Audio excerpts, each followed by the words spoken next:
আমরা যদি বাইরের আনহেলদি ইফতার না কিনে বাসায় খুব সহজে মজার মজার ইফতার তৈরি করতে পারি তাহলে কতই না ভালো হয় বলুন তো। আসসালামু আলাইকুম everyone, welcome back to my channel cooking studio by Mitu. ঘরে থাকা অল্প কিছু উপকরণ দিয়ে আপনারা কিভাবে এই মজাদার শাহী ডিম চপের রেসিপিটা তৈরি করতে পারবেন সেই প্রসেসটাই আপনাদের সাথে শেয়ার করব। আমার রেসিপিগুলো যদি আপনাদের ভালো লাগে লাইক, কমেন্ট এন্ড শেয়ার করবেন আর সাবস্ক্রাইব করে পাশে থাকা বেল আইকনটি অন করে দিবেন যেন আমি কোনো ভিডিও আপলোড করলে সাথে সাথে আপনারা নোটিফিকেশন পেয়ে যান। আর যারা অলরেডি সাবস্ক্রাইব করেছেন তাদেরকে জানাই অসংখ্য ধন্যবাদ। চলুন রেসিপিটি শুরু করি। এর জন্য প্রথমে আমি 2 কাপ পরিমাণ ম্যাশ করে নেওয়া আলু নিয়ে নিয়েছি। আমি এখানে আধা কেজি পরিমাণ আলু সিদ্ধ করে ভালো করে ম্যাশ করে নিয়েছি।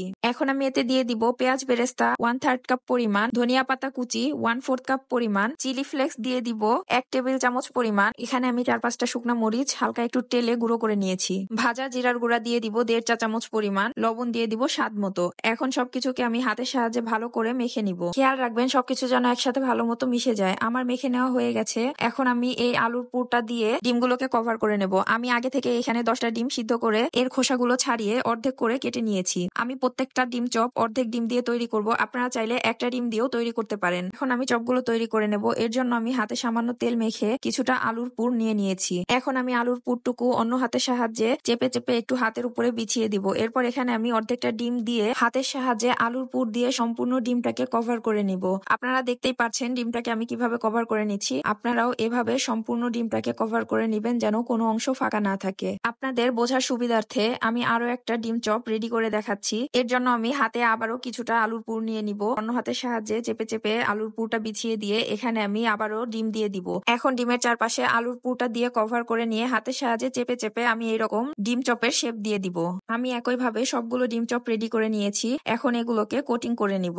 আপনারা চাইলে এই পর্যায়ে ডিম চপগুলোকে বেসনের গোলায় ডিপ করেও ভেজে নিতে পারেন। আজকে যেহেতু আমি শাহী ডিম চপ বানাবো তাই আমি ডিম চপগুলোকে বিস্কুটের গুঁড়া দিয়ে কোটিং করে নিব।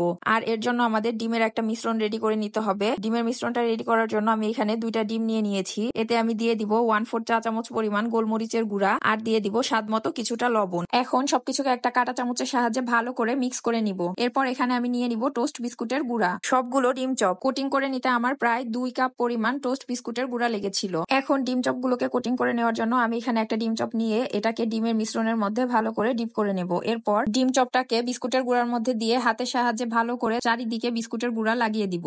আপনারা দেখতেই পাচ্ছেন আমি কিভাবে কাজটা করে নিচ্ছি। আপনারাও ঠিক একইভাবে করে নেবেন। এরপর এক্সট্রা বিস্কুটের গুঁড়াগুলো একটু ঝেড়ে নিয়ে আবারও ডিমের মিশ্রণের মধ্যে ডিপ করে নেব। তারপর আবারও আমি হাতের সাহায্যে চেপে চেপে ভালো করে ডিম চপের গায়ে বিস্কুটের গুঁড়া লাগিয়ে দিব। আপনারা দেখতে পাচ্ছেন আমি কিভাবে কাজটা করে নিচ্ছি। আপনারাও একইভাবে কাজটা করে নিবেন। এখন বিস্কুটের গুঁড়াগুলো হালকা হাতে একটু ঝেড়ে নিলেই আমাদের ডিম চপগুলো সম্পূর্ণ রেডি হয়ে যাবে। আমি একইভাবে সবগুলো ডিম চপ রেডি করে নিয়েছি। আমার এখানে সর্বমোট 18টা ডিম চপ হয়েছে। এই পর্যায়ে কিছু ডিম চপ আমি সংরক্ষণ করে রাখবো। আপনারা চাইলেও এই পর্যায়ে ডিম চপগুলোকে একটা এয়ারটাইট কন্টেনার অথবা জিপলক ব্যাগে রেখে ডিপ ফ্রিজারে 15 থেকে 20 দিন পর্যন্ত সংরক্ষণ করতে পারবেন। আমি কিছু ডিম চপ সংরক্ষণ করে রেখেছি আর কিছু ডিম চপ আমি এখন আপনাদেরকে ভেজে দেখাবো। এর জন্য আমি প্রথমে চুলায় একটা ফ্রাই প্যান বসিয়ে দিয়েছি। এখন মিডিয়াম হিটে চুলাটা অন করে দিয়ে ফ্রাই প্যানটা একটু গরম করে নিব। এরপর এখানে দিয়ে দিব পর্যাপ্ত পরিমাণে রান্নার তেল। তেলটা যখন একটু গরম হয়ে আসবে এই পর্যায়ে আমি একে একে ডিম চপগুলো দিয়ে দিব।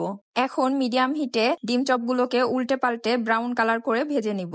আমি ডিম চপগুলোকে 4-5 মিনিট মতো ভেজে নিয়েছি। দেখতেই পাচ্ছেন আমার ডিম চপগুলো ভাজা হয়ে গেছে। এখন আমি এগুলোকে তেল থেকে তুলে নিব। চলুন ডিম চপগুলোকে পরিবেশন করে নিই। আমাদের মজাদার গরম গরম শাহী ডিম চপ একদম রেডি হয়ে গেছে। চলুন আপনাদের একটা ডিম চপ কেটে দেখিয়ে দিই। দেখতেই পাচ্ছেন ডিম চপগুলো ভেতর থেকে কতটা লোভনীয় লাগছে। এটা ভিতর থেকে যেমন জুসি, বাইরে থেকে একদম ক্রিস্পি। আশা করছি এই রোজায় ইফতারে একদিন হলেও ডিম চপটা বানিয়ে খেয়ে দেখবেন কেমন লাগছে। ইনশাল্লাহ নিরাশ হবেন না। অবশ্যই আমাকে কমেন্ট করে জানাবেন কেমন হয়েছে। আর এখন যারা যারা আমার ভিডিওটা দেখছেন, আমার রেসিপিগুলো আপনাদের ভালো লাগে কিন্তু এখন আমার চ্যানেলটি আপনারা সাবস্ক্রাইব করেনি, প্লিজ তারা আমার চ্যানেলটা সাবস্ক্রাইব করে দিবেন। আপনাদের সুবিধার্থে উপকরণের মাপগুলো আমি ডেসক্রিপশন বক্সে লিখে দিব, আপনারা চাইলে দেখে নিতে পারবেন। আজকের মতো এতটুকুই। নেক্সটে আবারও নতুন কোনো ভিডিও নিয়ে হাজির হয়ে যাব। ততদিন সবাই ভালো থাকবেন, সুস্থ থাকবেন, আমার জন্য দোয়া করবেন। আল্লাহ হাফেজ।